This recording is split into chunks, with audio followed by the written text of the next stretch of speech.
where strategy gaming meets good vibes. No stress, just critical moves. Good evening, everyone, and welcome to the Critical Moves podcast. This week I'll be your host. I'm Nuno, for those of you who haven't been paying attention, and maybe because they turn off when I start to ramble a lot. And today I'm joined by Al, and we're celebrating the 81st anniversary of D-Day, talking about D-Day games. And Al, how are you doing on this wonderful day? I'm very good. It's a pleasure to see you again. It's been a while. Where have you been? I've been away on a secret mission, spying on the German lines. Tim was telling me that you were actually there on D-Day. You were an old man back then. I was there on D-Day because I'm really that ancient. That's not true. I may be slightly old, but not that old. Slightly old. You were an old man when Second World War started, so... Nah, I'm just messing with you. So, let's talk a bit about strategy games and about the D-Day and what's your history with World War II games. I think it's better if you start on World War II and then zoom into D-Day. Okay. Because you told me off the record that you're not a great fan of World War II games. Why is that? I think fan is probably the wrong word to use when we're talking about one of the greatest conflicts ever to beset humanity. I am amazed by the history of World War II.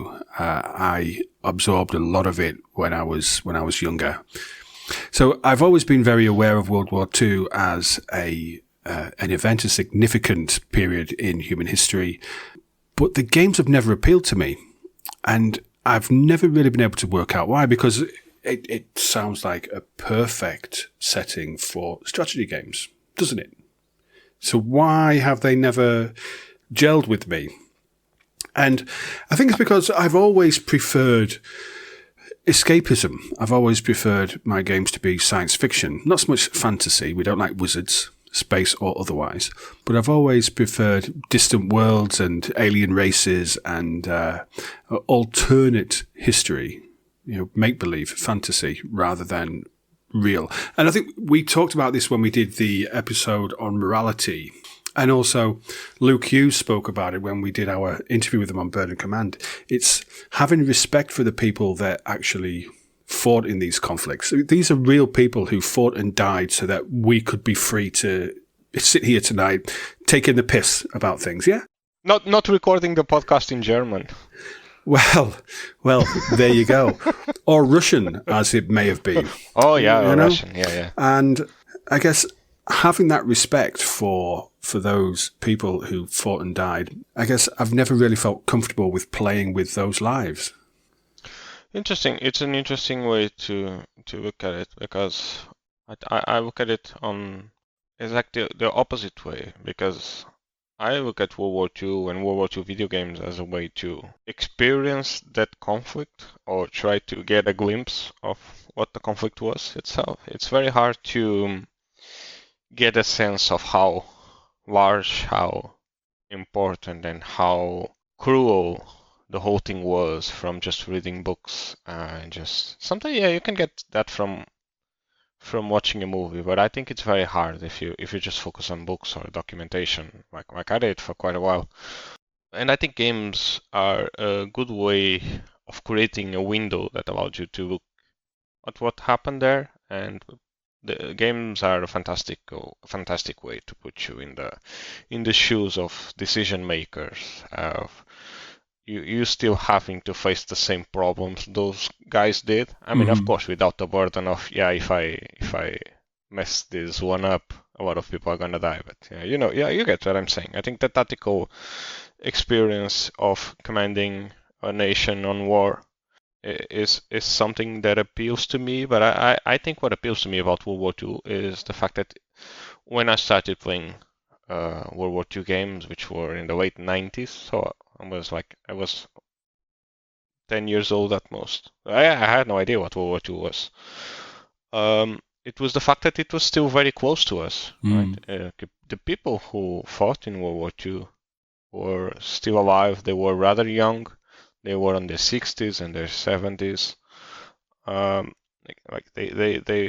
You would see them on the streets. You would be able to talk with them, like if you on a much more regular basis, right? They would not sound as distant as they are right now. Yeah. Because almost 30 years have passed, right? And a lot of them have already died, and World War II is almost bygone. Like it's very far away from us, like 80 years, right? So I think it's a way to reconnect with that past. It is. It's fascinating. My gran, she passed away in 2010. She was born in 1918. She was born at the end of World War One, and lived all the way through World War Two. And as an adult, well, how old would she have been? 20, 21 in 1939. Mm-hmm. So, you're right. Having been able to speak to those people who lived that experience was invaluable for somebody who wanted to learn more about it. And I guess as time goes on, unfortunately, those people who remember it because they were there have passed away, and we're left with books about it, movies about it, and games about it. And I know there's loads and loads of World War II strategy games. Be them RTS games, being them Grand Strategy, being actual war games like Shane, who used to be part of Critical Moves with War in the Pacific. I know there's loads of them. And I guess I want you to help me find a way in to playing these games. I have a great way to start that discussion, and I was thinking about this earlier. And so, okay, let's focus a bit now on D-Day and what happened. Like for those of you who might be under 18 or something, or 14, and who don't know what D-Day was, it was the day where the Allies landed in Europe on the 6th of June of 1944, after the British have been expelled a couple of years earlier. So they're going back, they're retaking France, and they're going all the way to Germany. D-Day, despite the fact that it started on the 6th of June, the whole Battle of Normandy lasted 4 months following that. So the first day was actually it was very geographically limited. Okay, it was a lot of people fighting, but they were on a couple of small pockets at the beachheads and inside France because of paratrooper. So I want to start with that. So I would like to ask you. You want to start playing a strategy game. Would you rather be a captain commanding a company on the field? Would you rather be maybe a general doing some operational management? Or would you rather be like Dwight Eisenhower managing the whole thing? I think I'd go squad-based. As you know, RTS games are my bag. Yeah, I know you're going to say that. So the obvious one would be Company of Heroes, wouldn't it? Yeah, I think so. Company of Heroes is actually a great game to introduce you to D-Day, because the main campaign happened. The Company of Heroes 1, mind you, because 2 is on the Eastern Front and the third one is on North Africa and Italy. So, but Company of Heroes 1 focuses on D-Day and the days after, or the weeks after.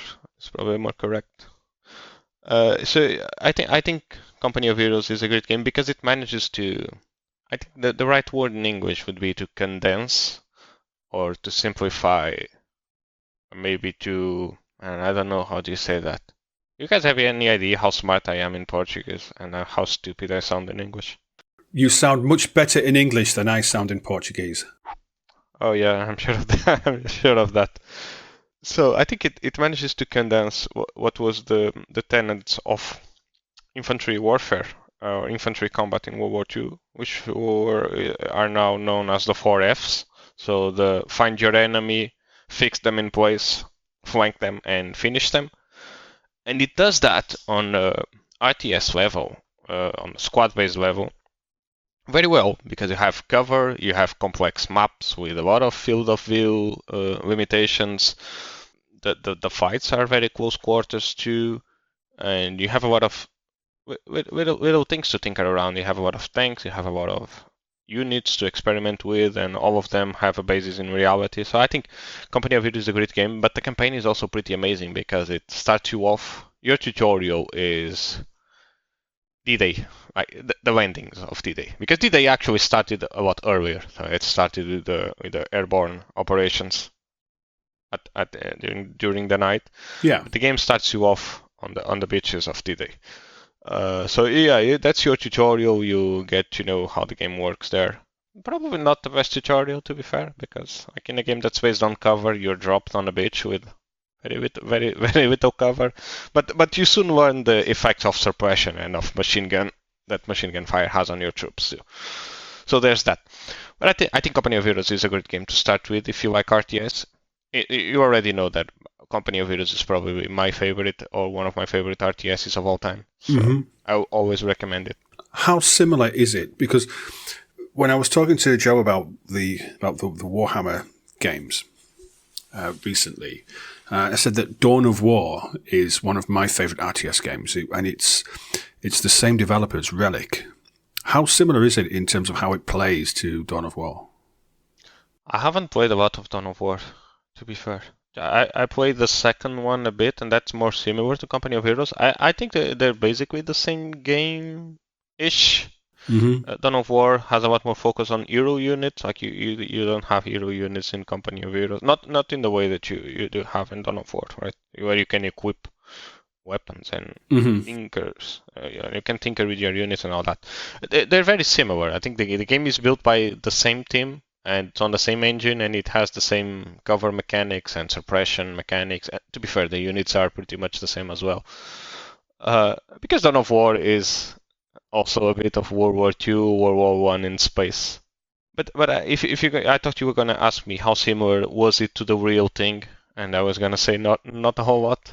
Well, I wouldn't think it was. I wouldn't think that it was similar to the real thing. And I think with these games, you have to accept that you're not playing for realism in an RTS game. Perhaps with a game like War in the Pacific, which is a much more strategic overview of a theatre of war, much more realistic. But I don't want to play games which are super realistic. I want to play games which are fun. And I'm conscious of the fact that we're talking about a real world event where lots of people lost their lives, and we want to have fun experiencing that. But yeah, and I think you can do that. You can do that, and really, you can experience the war itself. You can learn about history, and you can also have fun while doing it.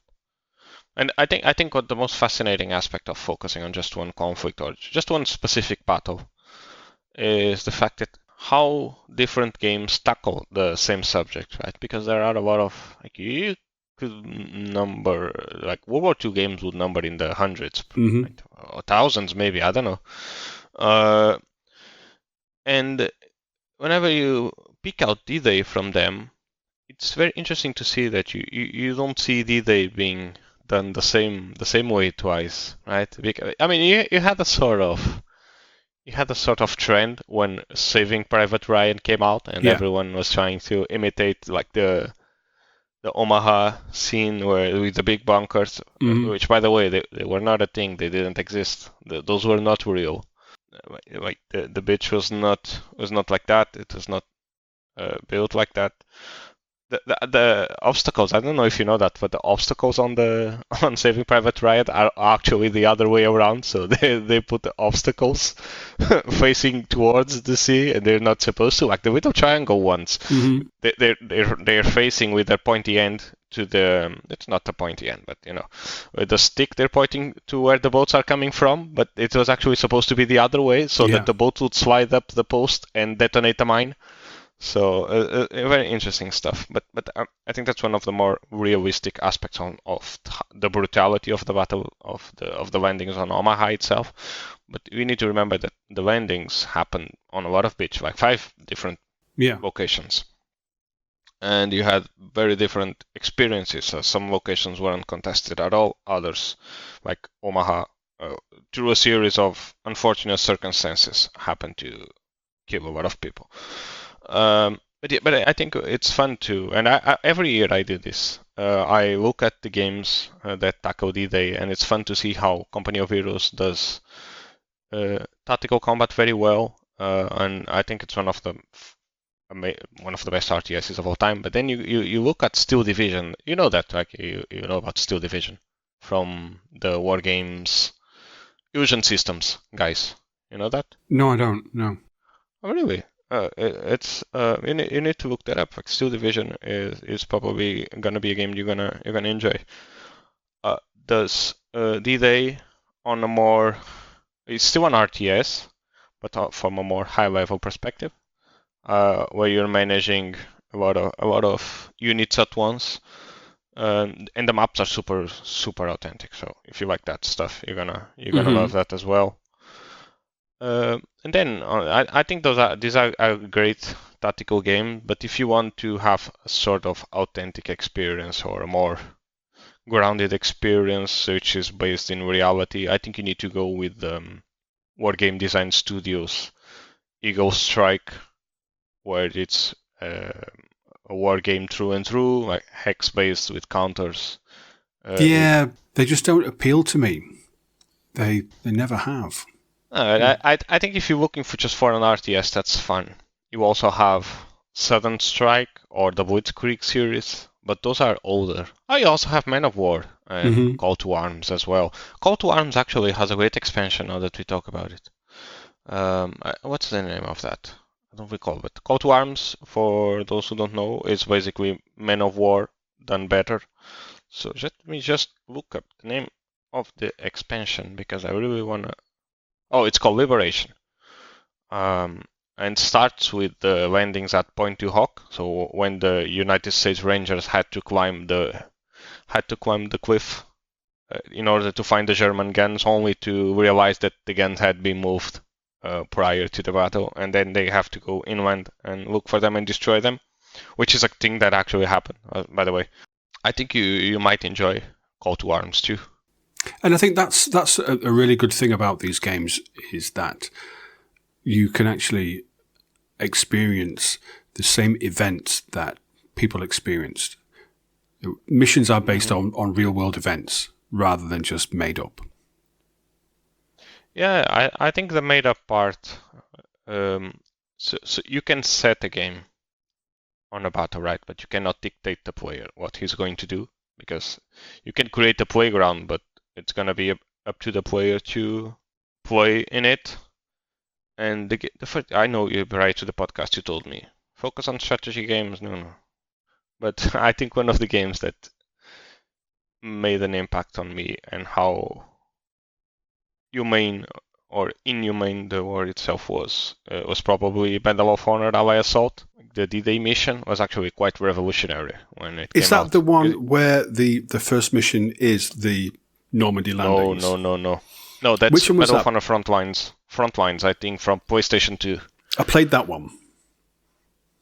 It's arguably, I would say that the Frontlines mission is more complete than the Allied Assault one. At least it looks more impressive than that, but I never played Frontlines. I remember watching gameplay of it. But I played Allied Assault, and I remember watching Saving Private Ryan, and then a couple of months later, like my dad bought me Medal of Honor, and it was like, oh, I saw this somewhere else, right? Oh wait, this was actually a real thing. Like I was like 10 years old, so it was the stuff that started me on World War II games, and it made such an impact on me that pretty much every year I still play Medal of Honor again because I really liked. I think it's a great FPS, but I think that particular mission does a great service of showing you on a grand scale for the first time, I think, in video games, just what the battle might have looked like. I mean, of course, it's not. It was still following that Steven Spielberg way of portraying D-Day. Steven Spielberg actually directed Medal of Honor, by the way. But yeah, I think it puts you on the shoes of the soldier. You're no longer looking at it, but you're reliving it, and you're seeing the things that you saw on a movie or you read on the books happening in front of you. I think it's no wonder that people still look at Medal of Honor Ally Assault and this mission in particular as a pretty revolutionary title. And because it's probably the only mission in the game where you're not playing alone, right? Like most of the missions, you are a one-man army, but in this one, you have a lot of other guys fighting on you, and it actually feels like a battle. You don't feel like an SOS operative. A what operative? SOS. Okay. What's SOS? Not a. Oh, it was service. Oh, it was SOS, I think, right? Oh, OSS, right? Operation Secret Services, maybe? I don't know. Okay. But I know that it was something like that. Yeah. It's not SAS. I know what you think. No, I wasn't thinking that. I was thinking SOS, Save Our Souls. I was thinking it might have been too. Oh, it was OSS, Office of Strategic Service. That's right. Okay. Mm-hmm. Gotcha. Yeah. You're still not convinced about playing World War II games. As I say, I've played Medal of Honor when I used to play FPS games, and I think the same as what you say. It was after watching Saving Private Ryan and being blown away by the opening scene, and him trying to portray how these young men who were on those landing ships would feel going into that maelstrom. And then I saw Medal of Honor. I thought, well, I'll give that a try, and it was all right. I think I maybe wanted to live that Steven Spielberg movie moment, and of course, it just didn't. But I don't like playing FPS games. I'm not good enough. I like strategy games. That's why I said let's do a strategy gaming podcast. And other than RTS, I do like Grand Strategy. I like 4X. I do like turn-based games. We were talking about Battle Sector, the Warhammer 40k Battle Sector game, a couple of weeks ago with Joe. So I do like great game. And I do like turn-based games as well. And I would love to have the patience to play those war games. Yeah, because like sometimes the idea of playing them is more exciting than the act of playing itself, right? It's the expectation versus reality thing. And I guess isn't it a situation where did somebody not say that warfare is 90% boredom with 10% moments of absolute horror? Yeah. And it's the case of I also think with those games, well, you're moving pieces around on the map and managing supply lines and things like that. And it's maybe we've been spoilt by popular depictions of World War II as this incredibly exciting experience. And the reality is, for your Eisenhowers and people like that, it was a logistics exercise.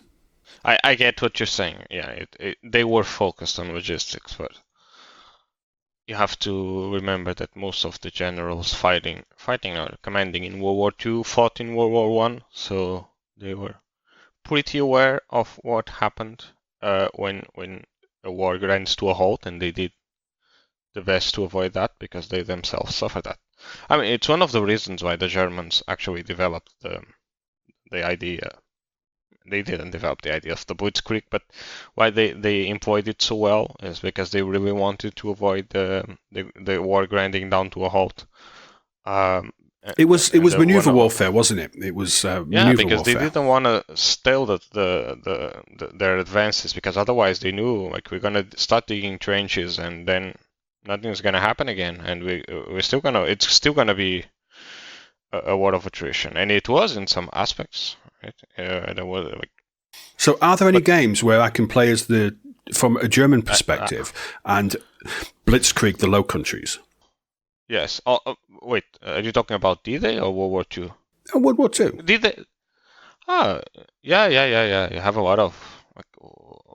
If you look at the War Game Design Studios catalog, you're gonna see a lot of games that about they just launched the Poland 39, which is focused on invading Poland if you want to do that. Right. I'm not sure if Adam is gonna have Yeah, fun sorry, Adam. with you playing that, but it's a good game. I've been playing it. Somewhat realistic. It's a war game design studios game, so they're But all very good. Okay, so that's an interesting point where you say it's somewhat realistic because you know better than me. The war, the conquest of Poland was over in what was it days or weeks? Was there Weeks. Did the Poles ever have any realistic chance of staving off the combined Nazi and Soviet invasions? You know. No, of course they didn't. So, The question, if it's realistic, how is that fun? you can play as the Polish. Precisely. So, if you're playing to the Polish, you're doomed to. Is it possible to win that game? Yeah. Because you see, the conflict. This is not a grand strategy game, right? You're not managing you're playing scenarios. Of course, some scenarios you're gonna be absolutely overwhelmed and you're gonna lose, and you know that. But your victory conditions depend a lot on what the game designer decided might be. Maybe your victory condition is just to stop the Germans from capturing that ridge over there on a certain number of turns, because then they for some reason the scenario designer might have decided for if they don't capture that junction, then they cannot supply the troops further down the line and they're gonna lose more guys, and then that might start snowball effect. I mean, of course, it's very hard to. I think one game that does the idea of you can win everything and and have fun doing that is Hearts of Iron. Because in Hearts of Iron you can play as Poland and you can conquer Germany and you can conquer Russia, but that's also unrealistic. I think it depends a lot on what you're looking for. Because I personally have a lot of fun just trying out the scenarios and see how well I do. It's not just about winning the war itself. It might be, so how would I act in this situation? What would I do if I was surrounded by Germans everywhere? How would I pull myself out of this? What might work? And then just try out different strategies, see how they react, and basically just play around with the pieces of history, because I think that's one of the fun things of playing history games, is just seeing how things might have panned out. Because you cannot change this. You can't go back and change history, but you can have fun trying to change it on your own. And no harm, no foul, right? And no real people are being hurt. No one is dying. You're just moving numbers. You're just moving code from one place to another, and just seeing how things might have played out. Yeah. And I personally have a lot of fun doing that. So I don't necessarily want to win. I just want to see how would I do in that situation. Okay, so let me ask you this. You say about Hearts of Iron, and it's a game I've seen lots of, and I always thought, I should maybe give that a try. Then I was put off by the World War II aspect because the realism side of things. Why would I play Hearts of Iron if I can play as Poland and take over the rest of the world, which is not realistic? It's not holding up to to anything to do with what actually happened. Why would I play that if I can just play an other 4X game or grand strategy game? I think the team is probably the most important aspect. So you're gonna play Hearts of Iron because you like the idea of playing. You like the time period of World War II and the event that led up to it. So the rise of the Hearts of Iron doesn't start in 1939. It starts in 1934, I think. Right. 33? I don't know. I know it starts a bit prior to the Spanish Civil War. So you have all that lead up. You even have a mechanic called war tension, right? Before things grow up. And you don't actually have to fight in the war. You can just avoid the war. You can depose Hitler and then have Hitler sent to Argentina. And this is actually a thing in the game. And he can be a leader in Argentina, and he's called Senor Hitler. Mm-hmm. So I think Heart of Iron is a bit silly. It's a game. It's a silly game.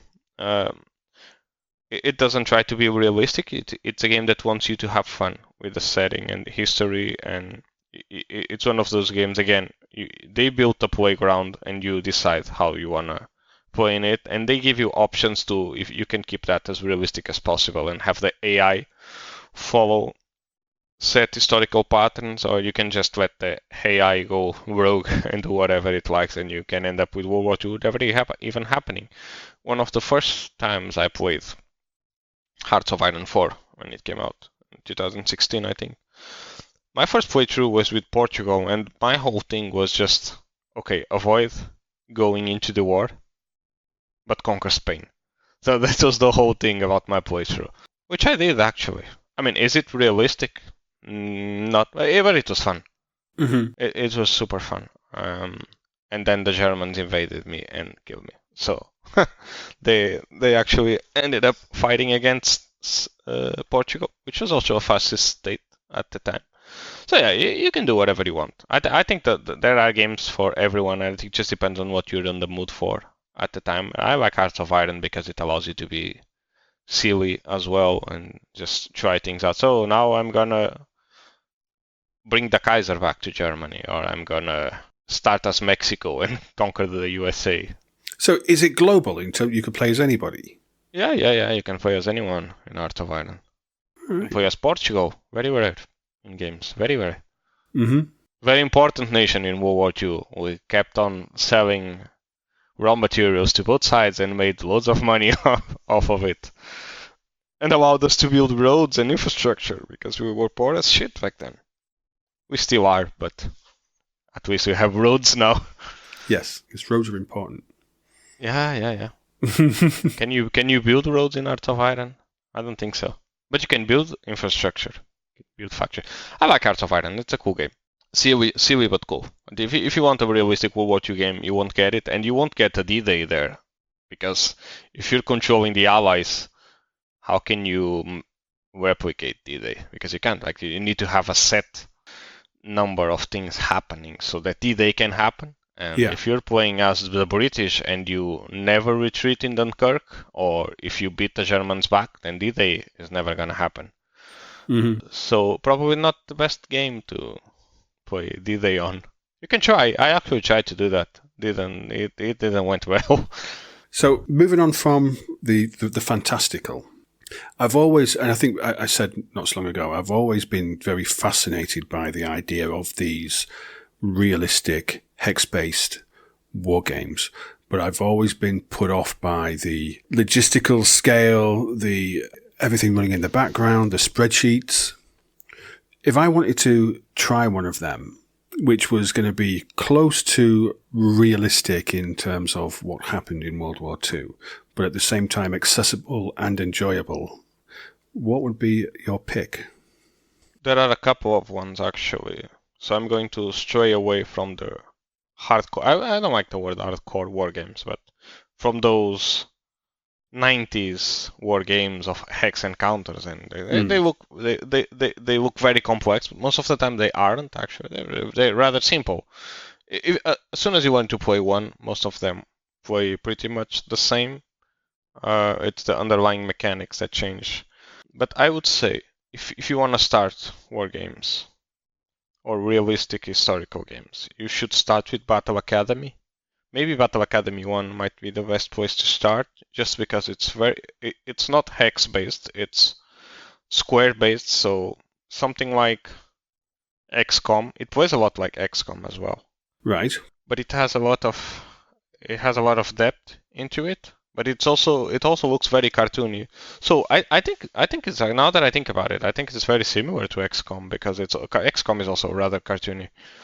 But the game is very simple to pick up and get going, and you don't have to worry about things of, oh, do I have enough bullets to fire at those? Do I have enough movement points to do that?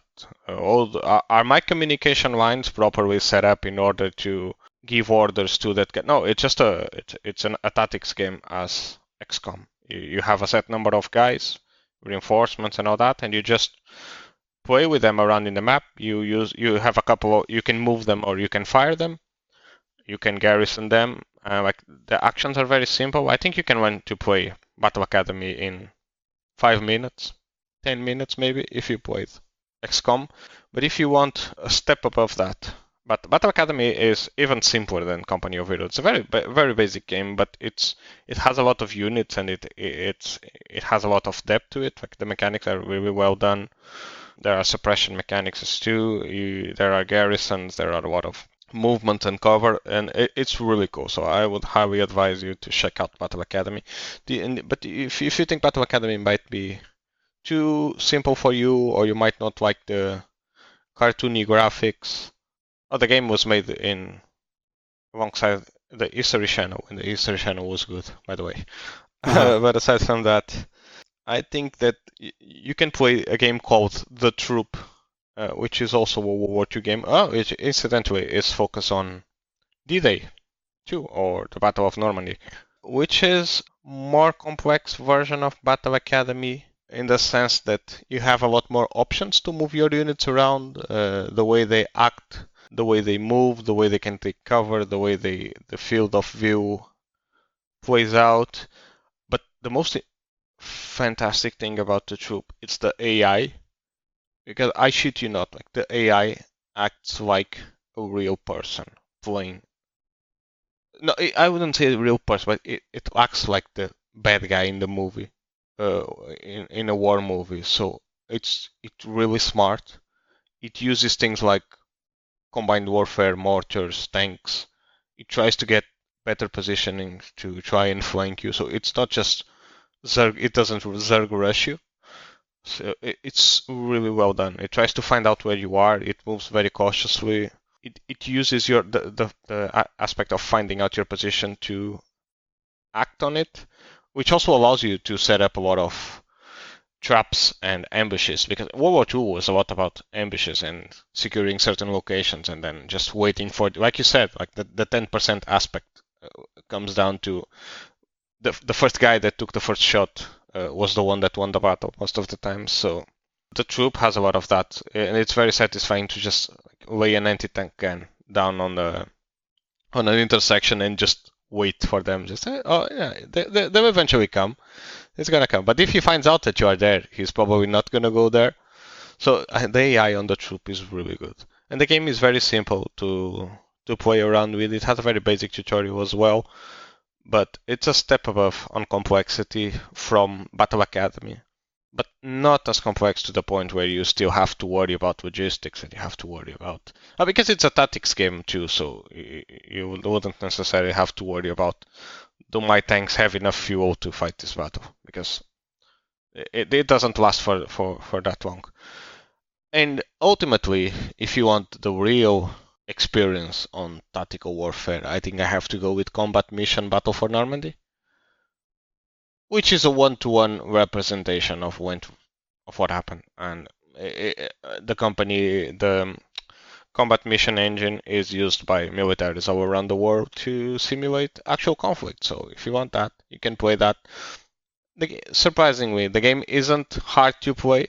It's very simple, actually, but there's a lot going on, and there's a lot you need to pay attention to. And if I would have to say something before you go on and play it, just try and act like you would if you were on that situation. So would you really go to that field without knowing what's on the other side? Would you really do that? Would you put yourself there?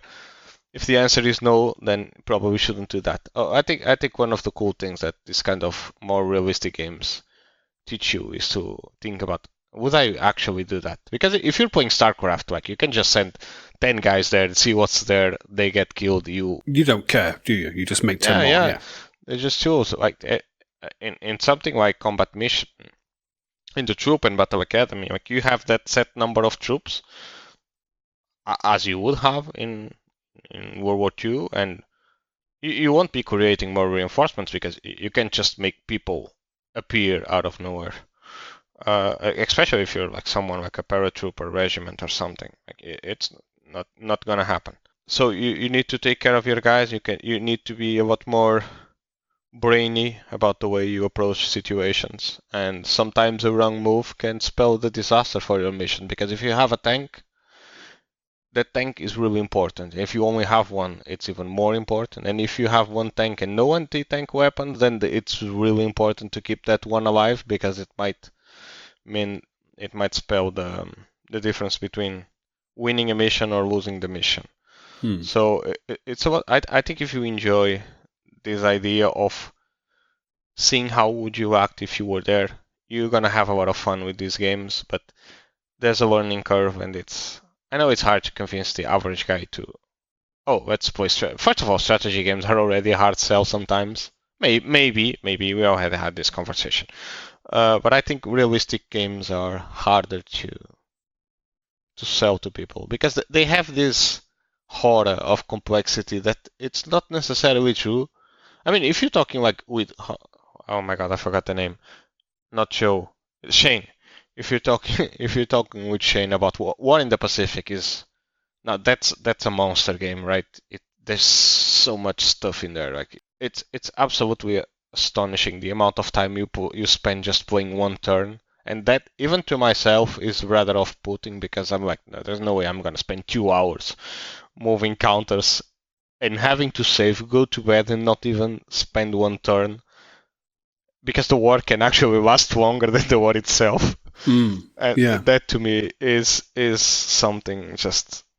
I guess some people like that, and that's okay because I'm like you. I like tactical games more than I do grand strategy. I also like the closer aspects of war. I like to study infantry tactics. I like to study small scale battles. Not that big of a fan of grand strategy because I think it just comes down to moving counters on a map. Most of the time, like it's just moving numbers, and I really don't like that. I have a lot more fun just solving tactical situations, and I tend to look at these World War II games as sometimes even as puzzle games. So it's just a problem I'm trying to fix, or I'm just exploring that issue itself. Okay, but games like The Troop, they're platoon level, aren't they? Really, in terms of how they play. If I was looking for something which was much more grand, what would I be aiming at? Something which was accessible and something which you could recommend. Grand and accessible. That's not Hearts of Iron. That's not Hearts of Iron. Can you be instead of you being Winston Churchill, can you be Montgomery? Is that okay for you? Yeah, that's fine. Unity of Command might be the best example of that. Okay. It's an operational level war game. So I'm pretty sure you know this better than I do, but you have tactical level, things that I would say until the company. Then you have the operational level of warfare, things that might go up to the division, and then you have the grand strategy. So Unity of Command centers itself on this operational level warfare, which when you're playing the whole theater of war, not a whole theater, a part of a theater of war with 10, 15 divisions. So you're commanding probably 100,000 guys, 150,000, a lot of people. But it's very abstract. Like you're moving units on a map still. So if you like that, I think the game is very simple. It's super basic. The game focuses on rapid advances, rapid movement, like World War II was, on flanking maneuvers, on making sure. But then you enter into this boring aspect, which I also don't like a whole lot, which is the logistics management. So you need to make sure that your guys have fuel if you want to sustain an advantage, and that's part of it, right? If you're gonna play an operations are all about making sure your guys have enough food, ammo, and fuel to keep fighting. You have that, and the game centers around that. So yeah, you can penetrate deep into enemy territory, but can you sustain that advantage? Can you capture the necessary supply points to not having them be isolated? Because if they are isolated, they're gonna surrender in a couple of turns because they don't have enough bullets to fire. So they're just a couple of guys alone in a forest, and they have nothing to fight with, and they won't be fighting to the death because they'll just surrender, and you're gonna lose an entire division there. I think Unity of Command is you can learn to play Unity of Command also in 15 minutes, maybe less. You can just pick it up, move a couple of units around, see what happens. The game gives you what's going to happen when one unit fights another. The mechanics are even simpler than something like the Troop. You just move them around and see what takes place. It's a cool game. Not my thing. I really don't like operational level games, but a lot of people do. I just think it might be interesting to look at, because, as I said, I've always been very fascinated by World War II as a period in history, but I've always been kind of put off by the fact that I would be, playing these small scale games where I'm sending people to be killed who, this actually. You're not supposed to be sending them to be killed. But invariably, that's what you're doing. Invariably, that's what happens, isn't it? No, but that's where the challenge is on these tactical games. You're not supposed to letting them be killed. Because if you're playing the troop and if you lose a platoon or a squad, then it's a squad that's not going to be fighting the rest of the battle, right? You're losing your guys. They won't be spawning. You can't create them again. Like in Company of Heroes you can. But Company of Heroes, another conversation. Not on the same vein of semi-realistic or /authentic strategy games like this one are. But that's one of the parts where when I started to playing this kind of war games that I had to change my mind around, which is if those people are gone, like you can't spawn them again. Yeah, they're gone and that's it. Yeah. Which is very realistic. Exactly.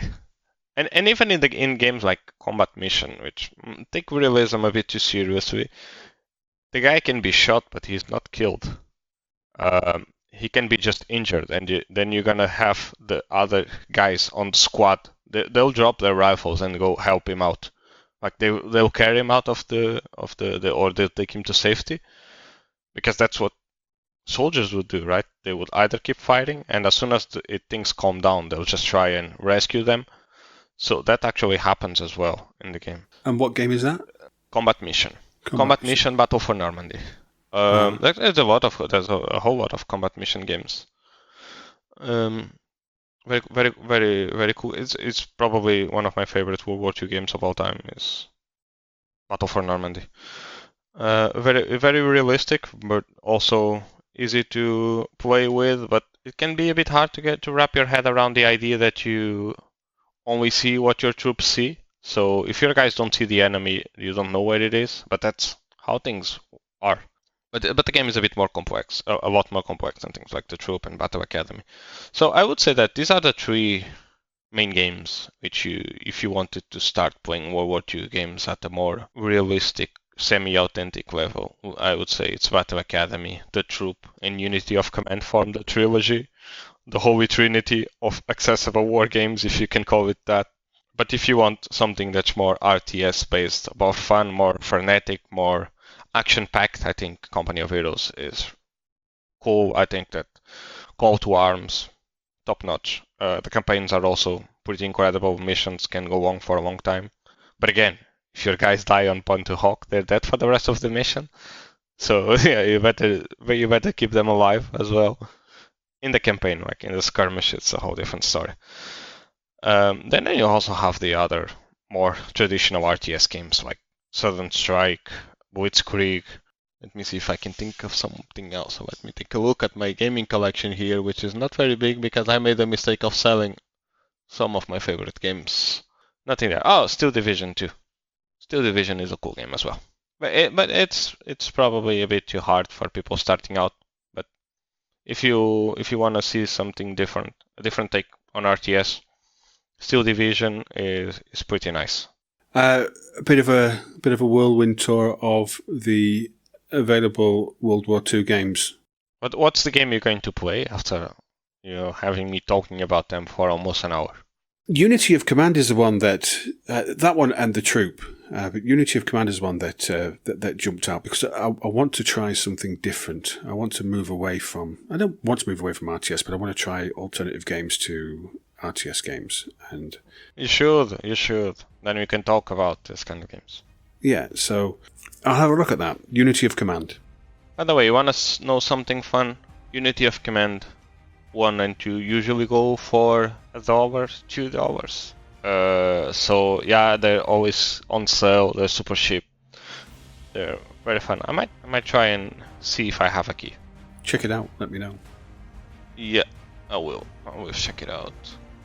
Hopefully you guys enjoyed this episode, and hopefully after Al decides to try out Unity of Command and the troop, we'll be back to record another podcast celebrating the 80th anniversary of the end of World War II, and you can have a bigger discussion with a lot of the other guys as well on which World War II games they like the most. So I'll see you guys next week. Thank you all for showing up. Thank you for listening to me rambling about random video games for almost an hour, and hopefully this made your car trip less boring. See you next week, everyone. Thanks, Nuno. Thank you.